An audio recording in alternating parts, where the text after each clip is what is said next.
تصور میکنید ایران توی علم کوانتوم چی کار کرده؟ میدونستید الان ایران تو جمع 5 قدرت برتر کوانتوم دنیا قرار گرفته؟ یه لحظه فکر کنید. تا همین چند سال پیش رتبمون توی تولیدات علمی کوانتوم 23 بود. اما طبق گزارش وب آف ساینس در سال 2024 ایران از اون رتبه 23 در 2014 به رتبه 16 جهان رسیده. یعنی 7 بل صعود فقط تو 10 سال. و این یعنی سریع‌ترین رشد در بین کشورهای اسلامی.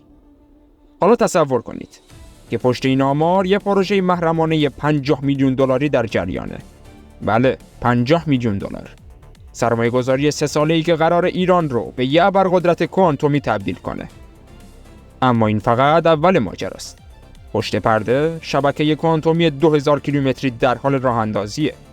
و از جمله اسکرهای کوانتومی و لابراتوارهای ارتباطی کوانتومی و ساعت اتمی. میشه گفت که توی سکوت کامل دارن کار میکنن. غربی‌ها سعی کردن این دستاورد رو فیک جلوه بدن.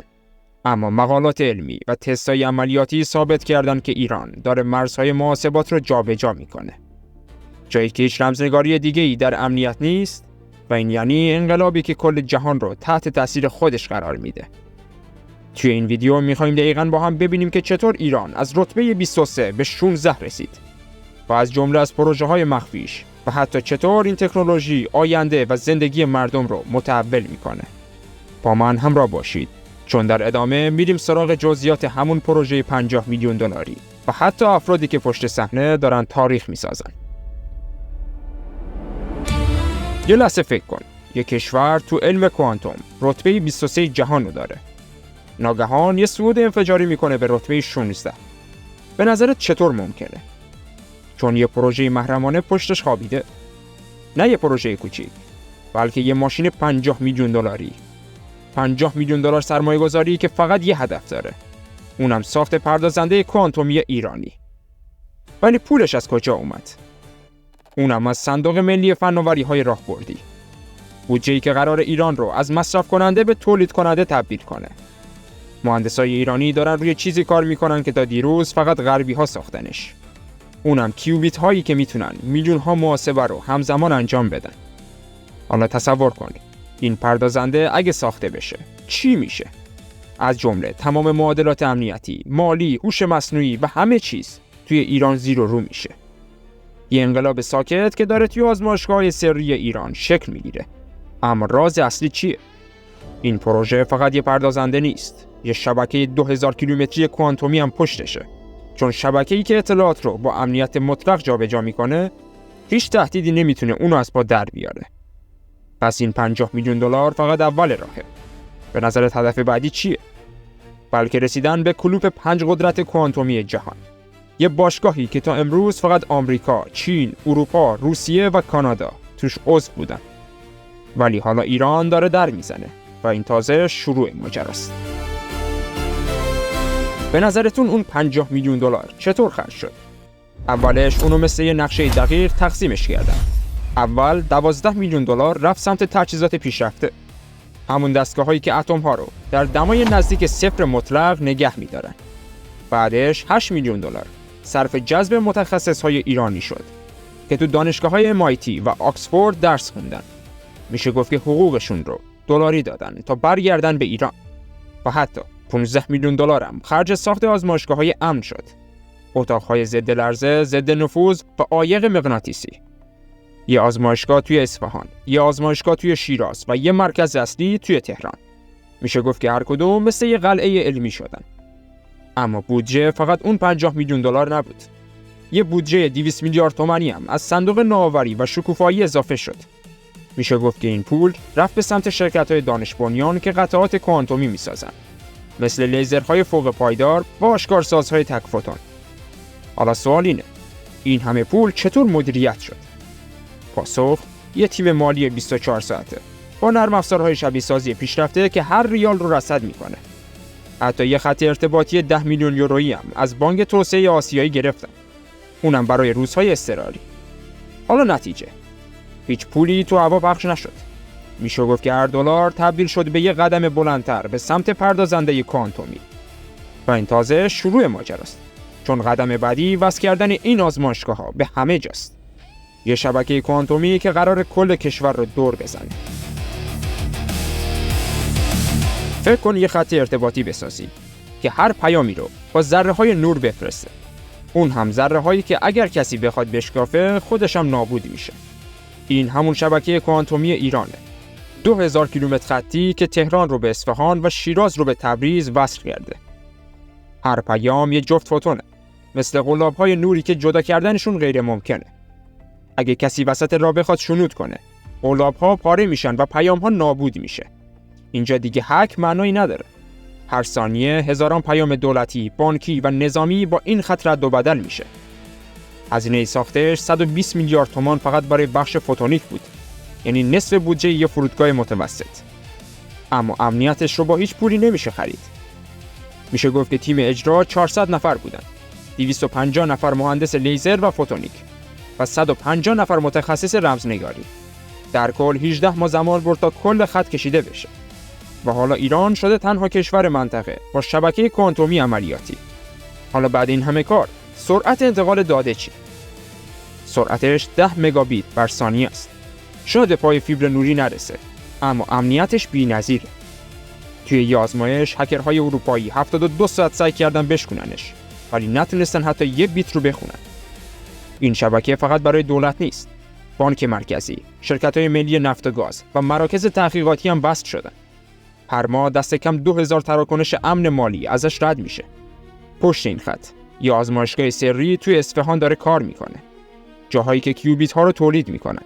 میشه گفت که هر کیوبیت یه ذره نوریه که میتونه همزمان هم صفر باشه هم یک. و میشه گفت که این دقیقاً همون راز امنیته. حالا تصور کن یک کشور بتونه کل ارتباطش رو غیر قابل نفوذ کنه. دقیقاً این همون قدم بعدی انقلاب کوانتومی ایرانه و شبکه 2000 کیلومتری فقط شروعشه. حالا بریم سراغ اون نیروی انسانی که پشت تمام این عدد و رقم‌ها دارن شبانه روز کار میکنن. آمارش رو گوش کن. 2000 متخصص توی 150 آزمایشگاه مختلف تو سراسر کشور. از دانشمند 60 ساله گرفته تا مهندس 25 ساله. همه توی یه تیم واحد هستن. حقوق متوسطشون ماهی 30 میلیون تومانه. پس محاسبه کن. حقوق سالانه کل تیم میشه 720 میلیارد تومان. اونم فقط برای حقوق. تجهیزات و هزینه‌های جانبی رو هنوز حساب نکردیم. اما نکته جالبتر سیستم شیفت بندی 24 ساعته است. یعنی آزمایشگاه‌ها حتی نیمه شب هم تعطیل نمیشن. 300 نفر شیفت شب، 500 نفر شیفت روز و بقیه روی مدل سازی و تحلیل‌ها. بعضی از این متخصص‌ها 72 ساعت تو آزمایشگاه‌ها موندن. اونم فقط با چرت‌های کوتاه. یه مهندس 28 ساله بهمون گفت این پروژه جنگه. اونم جنگ با زمان. حالا ممکنه بپرسین چرا این همه هزینه فقط برای نیروی انسانی؟ جوابش یه جمله است. پروژه‌ای که نیروی انسانی ضعیف داشته باشه، هر چقدر پول داشته باشه محکوم به شکسته. و اینجا دقیقاً برعکسش اتفاق افتاده. یعنی نیروی قوی و نتایج قوی. خب، حالا که نیرو رو دیدیم، وقتشه بریم ببینیم این همه تلاش چه دستاوردهای علمی داشته. تو ادامه رتبه 1 جهان اسلام رو در تولید مقالات کوانتومی رو بررسی می‌کنیم. ببینید توی 3 سال گذشته تیم‌های ایرانی 247 مقاله SIA در حوزه کوانتوم منتشر کردند که 43 تاشون توی 10 مجله برتر دنیا چاپ شده. این یعنی میانگین هر ماه 6 مقاله با کیفیت. توی این مقالات 18 طرح نوآورانه ثبت پتنت داریم. مثلا طرح چینش کوانتومی نیمه حادی هستش که دقت رو 3 برابر کرده، یا الگوریتم کوانتومی برای شناسایی سریع تومور که زمان تشخیص رو از 3 ساعت به 12 دقیقه رسونده. حالا ببینیم رقبای منطقه چیکار کردن. ترکیه 189 مقاله، عربستان 123 مقاله و مالزی 115 مقاله. یعنی ایران 30% بیشتر از نزدیکترین رقیبش مقاله تولید کرده. تازه این آمار رو سازمان سایمگو اعلام کرده، همون مرجع معتبری که رتبه بندی دانشگاه‌های جهان رو میکنه. طبق گزارشش ایران توی تولید علم کوانتوم تو جهان اسلام رتبه 1 داره و توی تولید علم کوانتوم در کل جهان از رتبه 23 در سال 1401 رسیده به رتبه 16 در سال 1404. حالا این یعنی چی؟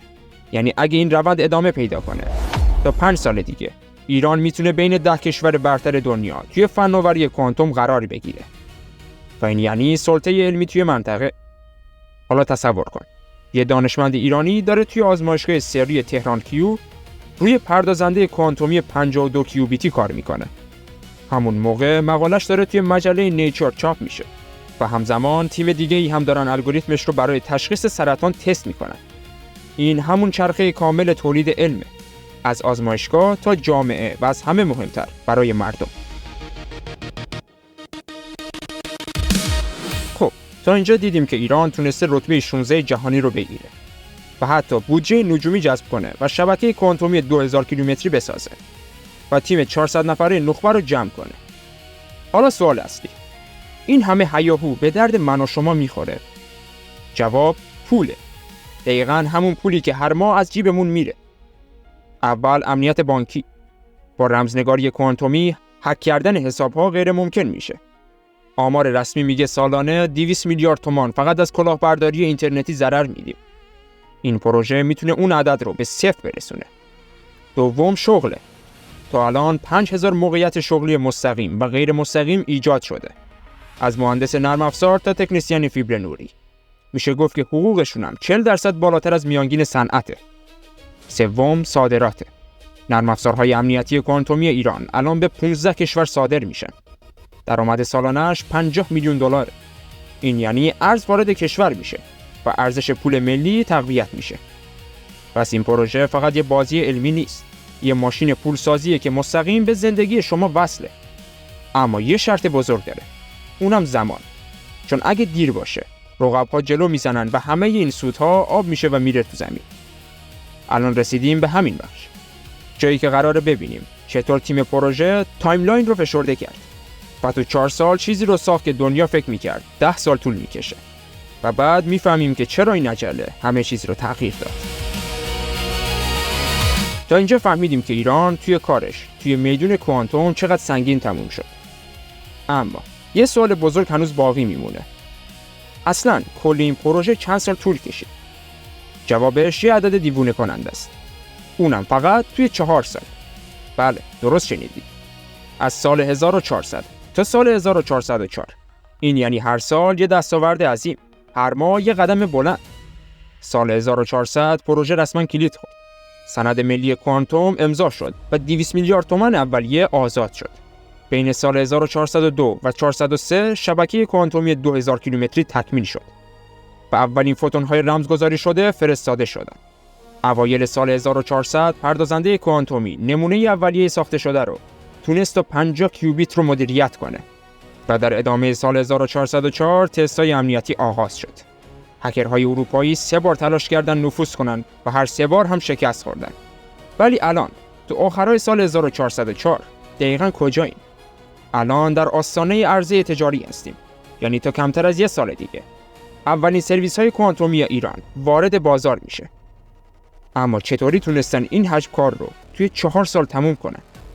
پاسخش یک کلمه است: برنامه‌ریزی دقیق. 128 مرحله کاری تعریف شده. هر مرحله یه مهلت دقیق هفتگی داشت. 98% مراحل سر وقت انجام شدن.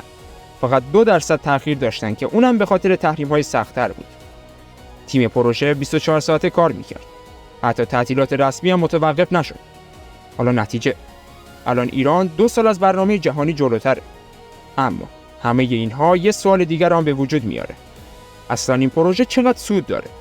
آیا سرمایه‌گذاری 50 میلیون دلاری و اون 200 میلیارد تومان به صرفه بود؟ جوابش رو توی ادامه میگیریم، جایی که عددهای سودآور حیرت‌آور میشن. توی 4 سال اول درآمد حاصل از خدمات امنیت کوانتومی و شبیه‌سازی به 300 میلیارد تومان رسیده. سود خالص سالانه هم 150 میلیارد تومان رو رد کرده. یعنی نرخ بازگشت سرمایه این پروژه 75% بوده. تو هم میدونی یعنی چی؟ برای مثال به ازای هر 1 تومان سرمایه گذاری 1750 تومان برگشته. حالا وقتشه بریم سراغ اشتغال. 2000 نفر به طور مستقیم توی این اکوسیستم کار میکنن، از مهندس تا پژوهشگر، و دست کم 5000 شغل غیر مستقیم هم ایجاد شده. و حتی یه نکته خفن‌تر، این فناوری سالانه 50 میلیون دلار از خروج ارز جلوگیری کرده. دیگه لازم نیست برای خرید سخت افزارها و نرم افزارهای خارجی دلار بدیم. حالا وقتشه حساب ارزش افزوده فناوری رو بکنیم. میشه گفت که به رقمی نزدیک به 1000 میلیارد تومان میرسه. یعنی تقریباً 5 برابر کل هزینه‌های اولیه. حالا سوال اصلی اینه: این سودها کجا میره؟ جوابش رو توی آخر ویدیو دقیقاً جایی میبینیم که چطور این ثروت به جیب مردم برمیگرده و ایران توی نقشه جهانی تثبیت میشه. همه مسیر این پروژه رو با هم رفتیم. از اون شوک اولیه تا اینجا. ایران تونست از رتبه 23 به 16 جهانی برسه. سند ملی کوانتوم رو امضا کنه و 50 میلیون دلار سرمایه گذاری کنه و شبکه 2000 کیلومتری رو راه بندازه. 2000 متخصص توی 150 آزمایشگاه، 247 مقاله SIA و 18 پتنت نوآورانه. همه اینها واقعی و مستنده. این یه داستان تخیلی نیست دوست من. یه پروژه ملی کاملا واقعیه. تمام منابع، اسناد و سایت‌های معتبر رو توی توضیحات همین ویدیو براتون گذاشتم. میتونید خودتون بررسی کنید. حالا نوبت شماست. اگه این نبرد پنهان رو دوست داشتید، حتما کانال رو سابسکرایب کنید، ویدیو رو لایک کنید و اون زنگوله رو بزنید تا از ادامه ماجراها با خبر بشید. نظرتون رو حتما توی کامنت ها بنویسید. میخوام بدونم که چقدر این حرکت براتون الهام بخش بوده. پروژه کوانتوم ایران تازه شروع شده و شما هم میتونید بخشی از این تاریخ باشید. تا ویدیو بعدی مراقب خودتون باشید و تا اون موقع بدرود.